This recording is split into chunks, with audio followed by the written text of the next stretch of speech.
When I pulled up to my ranch after a 3-week business trip, my jaw dropped. My land, the one I'd poured my life savings into, was unrecognizable. Balloons, ribbons, and a massive white tent littered the fields. Rows of white chairs faced a sign screaming, "Congratulations, Mr. and Mrs. Larson."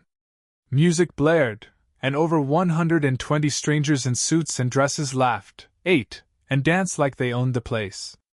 I sat frozen in my truck, gripping the wheel, my mind racing. Was I dreaming? Then I saw her, Lisa Larson, the HOA vice president, twirling in a white wedding dress like she was the queen of my ranch. My heart pounded. This wasn't a small party. It was a full-blown invasion. Trucks crushed my crops, parked dangerously close to my barn, where my horses were stabled. Kids ran wild, climbing fences and throwing rocks near the barn. My blood boiled. Should I call the sheriff? Confront Lisa? Save my horses? My hand hovered over my phone, but before I could decide, a loud crash echoed from the barn. Horses neighed in panic. I sprinted toward the chaos. A drunk guest had knocked over the barn gate, and my horses bolted, galloping through the wedding. Guests screamed, dropping glasses and tripping over chairs. Lisa froze, cake in hand, as my mare, Bella, barreled past, toppling tables and scattering decorations. I raced to the barn, lasso in hand, whistling for Bella. After tense minutes I calmed her down, but the damage was done: torn tablecloths, crushed food, broken chairs. Lisa stormed over, her dress smeared with frosting, her face red with rage. "What is the meaning of this?" she shrieked, pointing at me like I was the criminal. "Me?" I snapped. "You're trespassing on my land, throwing a wedding without permission." Lisa's mouth flapped like a fish. "This is HOA property," she insisted. I pulled out my phone, showing her the property records. "My ranch isn't in your HOA, Lisa." Never was. Guests whispered, some slinking to their cars. Lisa's husband, Greg, stammered, "Let's talk, no scene." I laughed bitterly. "You made the scene." Then Mr. Jenkins, my 80-year-old neighbor, hobbled over, waving his phone.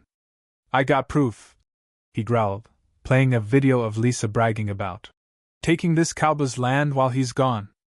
Lisa's face paled.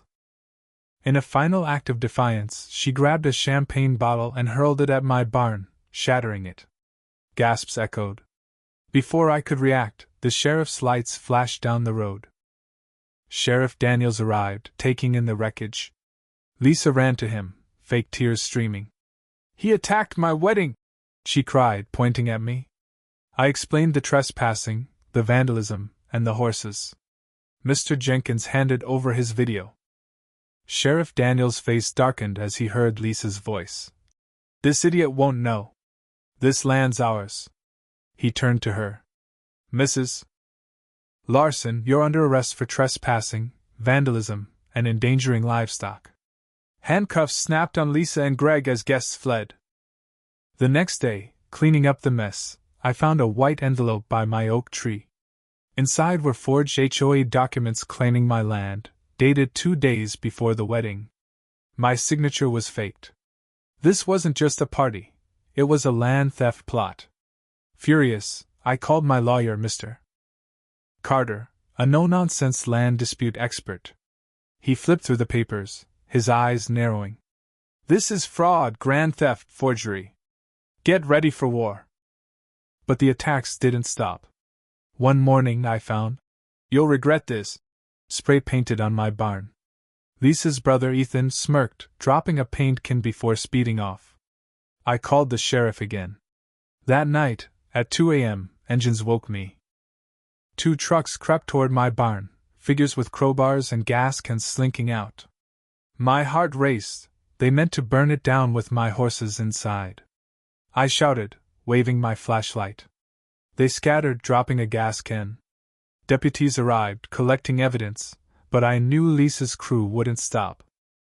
Mr. Carter filed charges against Lisa, Greg, Ethan, and 3 HOA board members for fraud, vandalism, and conspiracy. At the courthouse, the room buzzed with townsfolk. Mr. Carter presented damning evidence: forged papers, Mr. Jenkins' video, photos of the damage. Lisa's lawyer, Mr. Vaughn, claimed it was a misunderstanding. The crowd scoffed. Witnesses, including my friends Mark and Tom, detailed Lisa's scheming. Then, a shock, my cousin, Derek, testified against me, claiming I'd agreed to join the HOA years ago. My blood boiled. Mr. Carter dismantled him, revealing Lisa had paid Derek's debts. Derek slunk off the stand, humiliated. Judge Merrill ruled: Lisa, Greg, Ethan, and the board faced jail for fraud, vandalism, and endangerment. The HOA faced a federal probe, revealing years of embezzlement. Lisa had funneled dues into her wedding and vacations.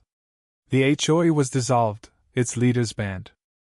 Lisa got 5 years, Greg 2, and Ethan 1. I won a massive settlement. But peace was fleeting. A package arrived at my gate, a bullet and a note. This isn't over. Sheriff Daniels increased patrols, and I fortified my ranch with cameras, lights, and 2 German shepherds, Max and Luna.